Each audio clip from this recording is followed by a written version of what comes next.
Ladies and gentlemen, my name is Black Market Ivan, and I'm coming to you live from Chicago tonight, December 4th, 2018, and this is the first episode of the Scheduled for One Fall Wrestling Podcast's list of the week.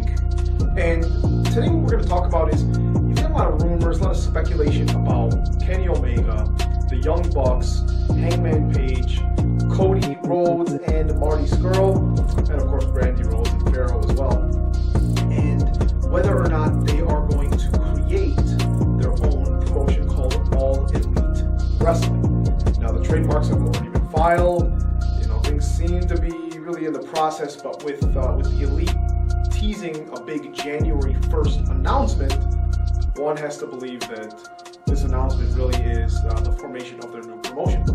Now, with All In having been a huge success, an overwhelming success this year in Chicago, Illinois, we all know that not only do you have the success of All In, you got Pro Wrestling Tees, you got AEW, Freelance Underground, you got all these huge, you get this burgeoning scene in Chicago right now. So, for our inaugural list, and I do have my phone with me because this is a lot of information and you'll see what I mean. For tonight's list is the top 10 venues in Chicago, in good old sweet home Chicago, to have the first All Elite Wrestling show in. Okay? Now, Chicago is it's a very opinionated city. So a lot of you guys are going to have opinions. A lot of you are going to say, why on earth, Simon, would you pick this? Why on earth would you pick this? I'm sure we're going to have a part 2, part 3, part 4 of this for different promotions. But this is the All Elite Wrestling edition for December 4th, 2018. Number 10, on 2348 North Damon Avenue, we just mentioned these guys, Pro Wrestling Tees, aka 1 Hour Tees. Now, you might be thinking, okay, this is a t-shirt shop. Why would we have a wrestling show in here after the people responsible for this event just sold out a 10,000 seat arena? Now, hold on. If you've got a new promotion, you've got to start small, right? You've got to start small and you've got to pack the house. And you have to be somewhere close to the community. Of course, Pro Wrestling Tees has a huge warehouse in which they are printing all these shirts, designing all these shirts. So I say, Pro Wrestling Tees, get all your equipment out of the way for a day, put a wrestling ring in there, pack it with a few thousand people. I don't know what the capacity violation code would be there, but you can probably fit, let's say, at least 1,000 people in there. That's my assumption. Pro Wrestling Tees, I think, would be my number 10 possibility, my number 10 choice for this. Number 9, the J. Pritzker Pavilion in Millennium Park. This is located on 201 East Randolph Street. Now, the J. Pritzker Pavilion, if you're looking at it from a bird's eye view, it looks almost like a leaf, like waves. It's designed by the architect. His name is Frank Gehry, if I'm not mistaken. Correct me in the comments, please, if I'm wrong. And it's beautiful. It's a marvel of architecture. Now, this can seat a few thousand people. There's a stage and a huge grassy field. I say you have an outdoor show, put a ring in the middle, the stage can provide the entryway, put a ramp, it would be huge. And Millennium Park, I mean, that's the heart of Chicago.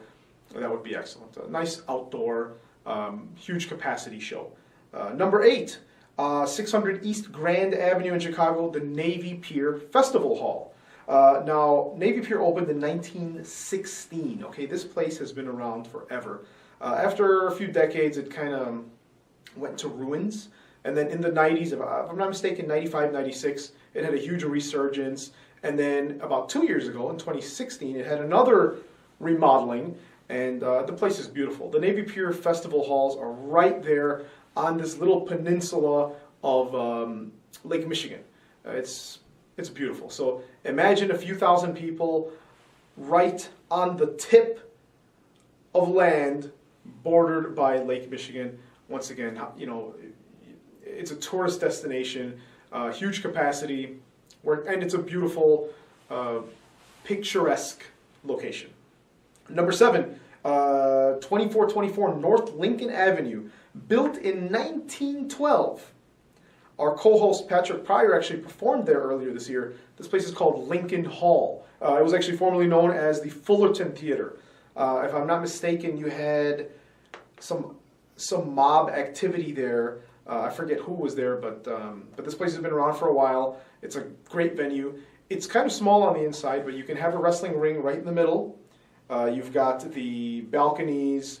People can sit on the stage, kind of like the first episode of Raw, WWE Raw. It's kind of small, kind of intimate, but legendary, historic theater, and they have a good bar as well. Number six.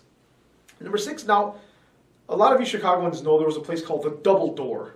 That was a huge, historical concert venue. I think it was open for about 25 years. Well, it closed recently, and it is reopening next year in 2019.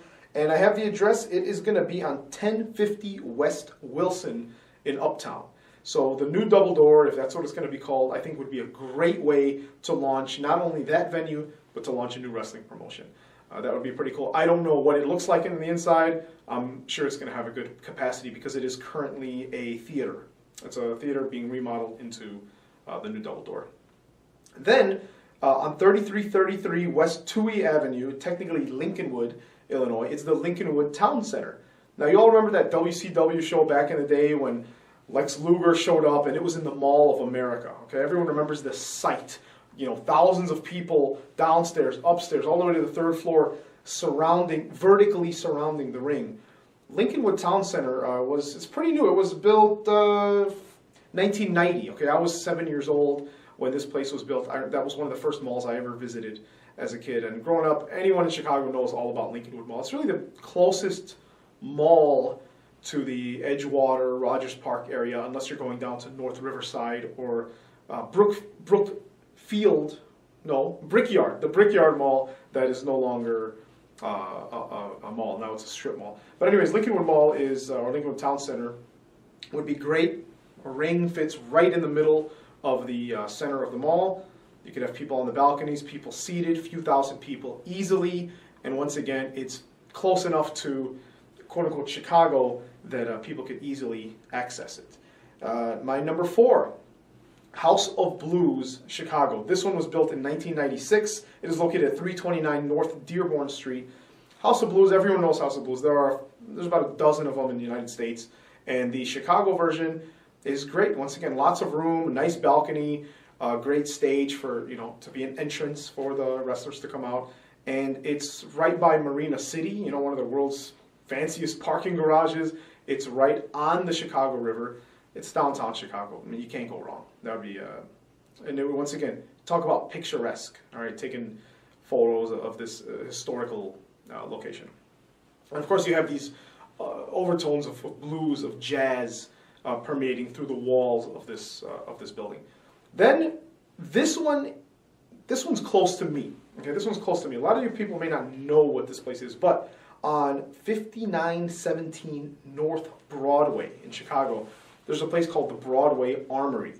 Now, anyone that grew up in that area knows that in Chicago, you don't have a backyard, you don't have parks, you don't have safe places to play. So the Broadway Armory is literally underneath the train tracks, underneath the Red Line, and that's where anyone that went to Sullivan or Senn High School, or all these schools in the area, would go there after school and play basketball, or just be somewhere warm during the winter months, so that you're not getting jumped outside by gangbangers. And that's one of the places that scheduled for one fall. One day when we make it big, we're going to hold some sort of event in the Broadway Armory because it is near and dear to myself, and I know Patrick would agree with me on this one. Number 2, 3730 North Clark Street, the Metro. Metro is a huge. It's a big name. It's across the street from Wrigley Field, so it's in Wrigleyville. And if I'm not mistaken, I think once a month it becomes a industrial nightclub. It's a multi-purpose place. Once again, this is another place that Patrick Pryor has performed in his musical capacity. And this would be a great location. Same thing, put a ring in there. You've got a nice stage, you've got a balcony, plenty of room, and it's intimate. Right? The thing about this place is it's intimate. It would be kind of like the ECW arena, where you are right there in the action. That would be unparalleled.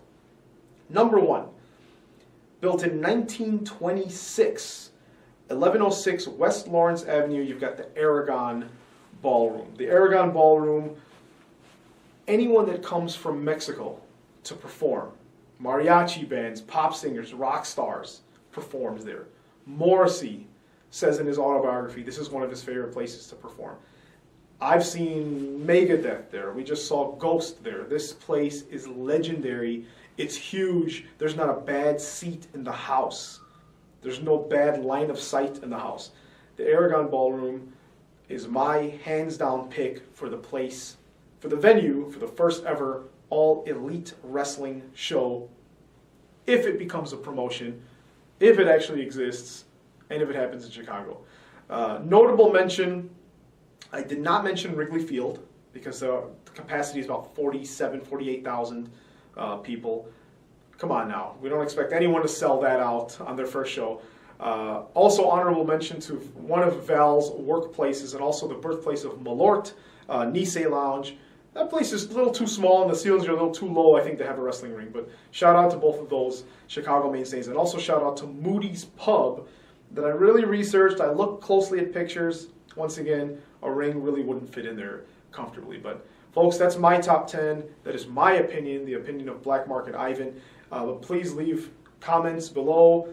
Hit us up on Twitter, SFOF Podcast. Listen to us every week on Spotify, iTunes, Google Play Music, Podbean, all over the internet. Thank you. Stay high tech.